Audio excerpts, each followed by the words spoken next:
आम्ही कृषी महाविद्यालय बारामतीच्या 4th वर्षाच्या विद्यार्थिनी ग्रामीण कृषी कार्यानुभव कार्यक्रम अंतर्गत फडतरवाडी येथे आलो आहोत। तर आपण आता फडतरवाडीचे प्रगतशील शेतकरी गिरीराज शिंदे यांच्याशी संवाद साधूया।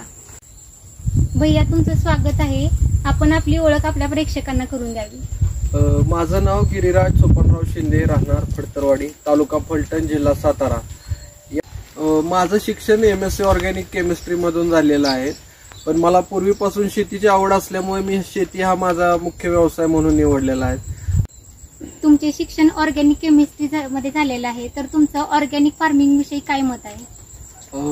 माझं शिक्षण हे ऑर्गॅनिक केमिस्ट्री मधून जरी झालं असलं तरी सेंद्रिय शेती, ऑर्गॅनिक म्हणजे सेंद्रियच, तर सेंद्रिय शेती म्हणजे विषमुक्त शेती।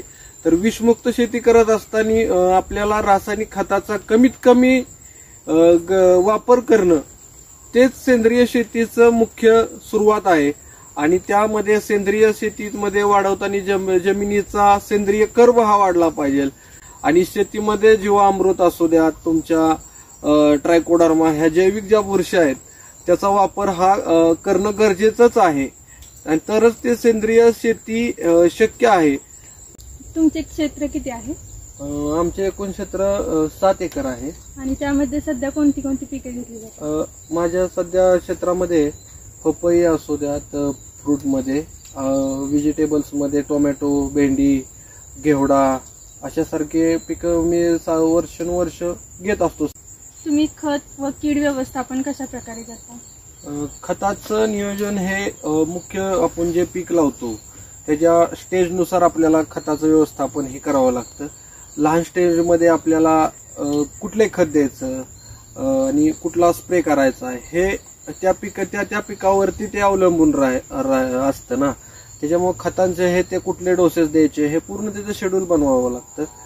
आणि सर्वात महत्त्वाचा प्रश्न म्हणजे तुम्ही पाण्याचे व्यवस्थापन कशा प्रकारे करता? पाण्याचं व्यवस्थापन हे एक मुख्य 2 प्रकारे केलं जातं, की पाणी हे एक पाट पाण्याने आपण दिलं जातं मोकळ्या पद्धतीनं, आणि दुसरं एक ड्रिप इरिगेशन।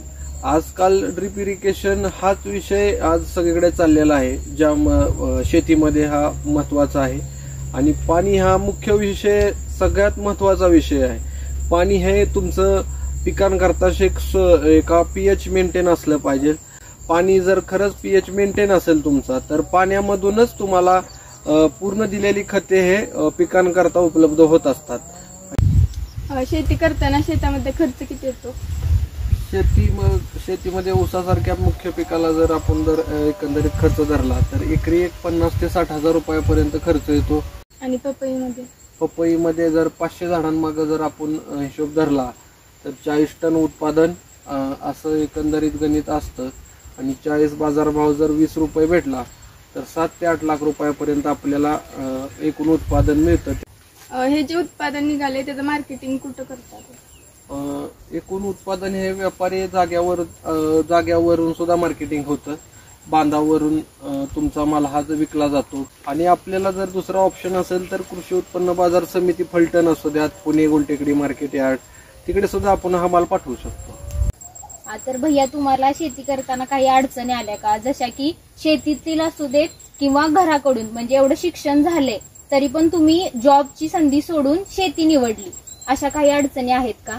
हा, शेती करत असताना, शेतीत नवीन येत असताना सुरुवातीला घरातली लोक म्हणायची, शिक्षण झाले तुझं, तू जॉबला जा, शेती आम्ही बघतो, अशा भरपूर लोकांनी सुद्धा मला सांगितलं, सल्ला दिला। आणि शेतीतील काही अडचणी? हा, शेतीमध्ये पूर्ण सुरुवातीला मी ज्यावेळेस शेतीमध्ये उतरलो शेती करण्यासाठी, त्यावेळेस मुख्यत्वे शेतीतून पहिल्यांदा लक्षात आलं की मजूर हा विषय सगळ्यात मोठा विषय आहे। मजुरांचं सगळ्यात उपलब्धता आपल्याकडे कमी आहे। तर भैया, आज कसं की भरपूर युवकांकडे शिक्षण आहे पण त्यांना रोजगार नाहीये, तर याबद्दल तुमचं मत काय आहे? किंवा त्यांच्याकडे शेती आहे पण ते रोजगार नसल्यामुळे ते शेतीकडे बघत पण नाहीयेत किंवा तिकडे वळत पण नाहीयेत, तर याबद्दल तुम्ही त्यांना काय सल्ला द्याल? शेतीत मुख्यत्वे शेती करायला लाजलं नाही पाहिजे, आणि शेतीला दुय्यम स्थान न देता शेती आपल्या जगण्याचं एक मोठं साधन आहे, अशा पद्धतीनंच आपल्याला कष्ट करावं लागेल। तर तुम्ही वेळात वेळ काढून आम्हाला खूप मार्गदर्शन केले व मी प्रेक्षक वर्गाकडून अशी अपेक्षा करते की शेतीला दुय्यम स्थान न देता ते प्रथम स्थानावर आणावं आणि कृषी महाविद्यालय बारामतीच्या आम्ही सर्व विद्यार्थिनी व कृषी महाविद्यालयाची टीम यातर्फे तुमचे धन्यवाद. वेलकम.